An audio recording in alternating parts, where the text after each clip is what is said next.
Hi everyone, I'm Shelly and you're watching There's No Place Like Home. I'm back with another video, and today's topic is St. Augustine on the Abomination of Desolation. This is actually another installment in a series that I've been doing the past several weeks, in which I am sharing quotes by early church fathers or sometimes early theologians and sometimes modern theologians, but modern well-known theologians that demonstrate that, contrary to what many futurists believe, the early church fathers were not all premillennialists, and in fact, some of them carried outright partial preterist views. Preterism meaning past fulfillment of prophecy. And so this is just, to educate you. I've learned about a lot myself, so this is to educate myself. And you might be surprised to hear that St. Augustine, despite him being quoted so often, I see him quoted very often by dispensationalist pastors. And the fact is, though, St. Augustine was not a premillennialist. He was a partial preterist, and I am going to show that to you today with just one quote by him. Now, there are many. He actually has a very interesting outlook on the book of Genesis. I encourage you to just read up about St. Augustine. Very, very interesting man. But we'll just read a very short bio of him. Augustine of Hippo, and he was a Christian theologian, philosopher, and saint from 354 to 430. Augustine of Hippo was a theologian and philosopher. The bishop of Hippo Regius from Thagaste in Numidia Circensis. His writings deeply influenced the development of Western philosophy and Western Christianity, and he is viewed as one of the most important church fathers of the Latin Church in the patristic period. So, the Abomination of Desolation. What do you think of when you hear that phrase?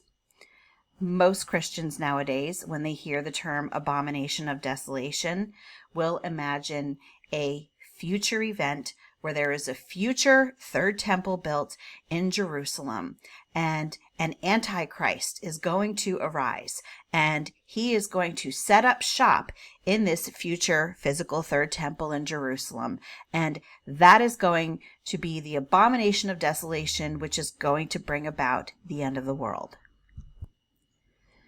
Now, there are different variations on this theory, but one thing that these theories do have in common is that this is an event that is going to happen in the future, and it is most certainly going to involve the Antichrist. So this photo here kind of reminded me of the Left Behind series, in which a European leader, I think his name was like Nikolai Carpathia, probably, if I'm remembering correctly, and he was the one who ended up being the Antichrist, and he was the one that seated himself in the holy place in this third rebuilt temple. Same story, just a different variety. Then, of course, there are those who think that the Abomination of Desolation actually has something to do with the United States. Some people just like to write America into prophecy, and they will get this country involved no matter how they can. So they think that the Abomination of Desolation and the Antichrist will arise out of Washington, D.C., or any other number of places. But let's see what St. Augustine thought. And then let's look at what Jesus had to say about the Abomination of Desolation, because he has to be our ultimate authority. Regarding the Abomination of Desolation, this is what Augustine, or Augustine, depends on how you want to say it, this is what he says. Thus, Luke made clear what could have been uncertain, that what was said of the Abomination of Desolation referred to the siege of Jerusalem, not to the end of the world. Did you get that? Short enough that I'm going to repeat it.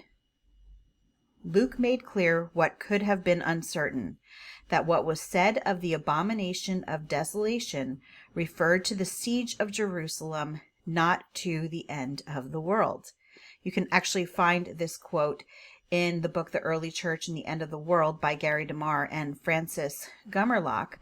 But let's take a look at the actual passages that St. Augustine is referring to, where it says that it could have been uncertain, but Luke made it clear what the abomination was actually about. And hint, hint, not about the end of the world. Let's go to Matthew 24, and we will start in verse 15, and then we'll read 16. So when you see standing in the holy place the abomination of desolation, described by the prophet Daniel, let the reader understand. Then let those who are in Judea flee to the mountains. So we have here Jesus talking about the abomination of desolation. And then he says that you will see someone standing in the holy place in the abomination of desolation. And then when that happens, let those who are in Judea flee to the mountains. So that's very important. That's a very important clue. Let those who are in Judea flee to the mountains.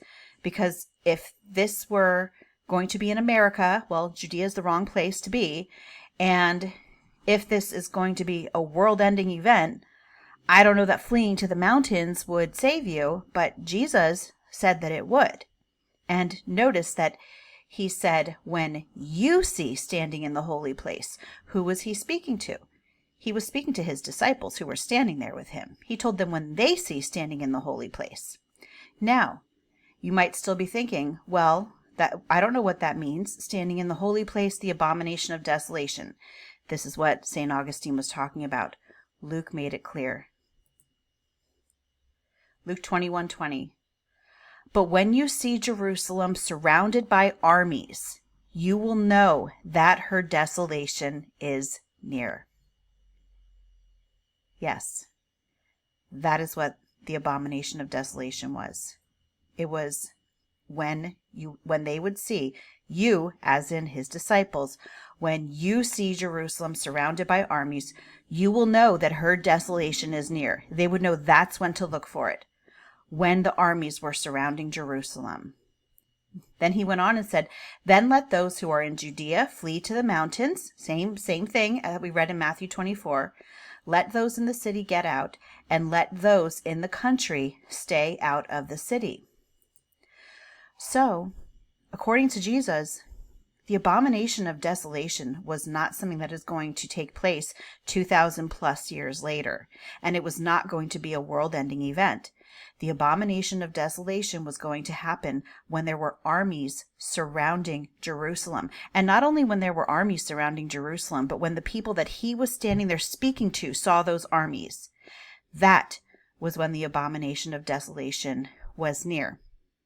And interestingly, in 66 AD, I believe it was Cassius Dio. I'm going to go check. Not Cassius Dio. I'm thinking of another C name.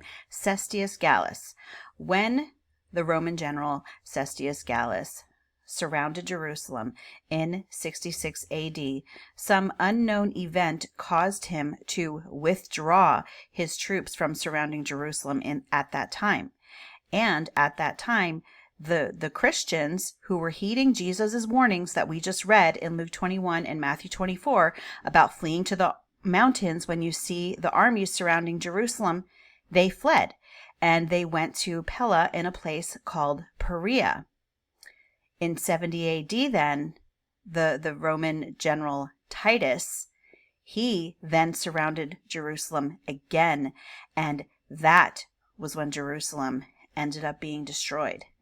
So, if you are watching the news right now and looking to see when they're going to rebuild the third temple and sacrifice a red heifer and see when the Antichrist is going to arise, just know that not only St. Augustine, more importantly, Jesus said exactly what the abomination of desolation was. And he said when the abomination of desolation was. When you, his disciples, see Jerusalem surrounded by armies, you will know the desolation is near. The abomination of desolation is in the past. It is not a future event. That's all that I have for you today. If you like this video, give it a thumbs up. If you haven't subscribed and would like to hear more of what I have to say, I would love if you would do that. If you have any questions or comments, you can leave them down below.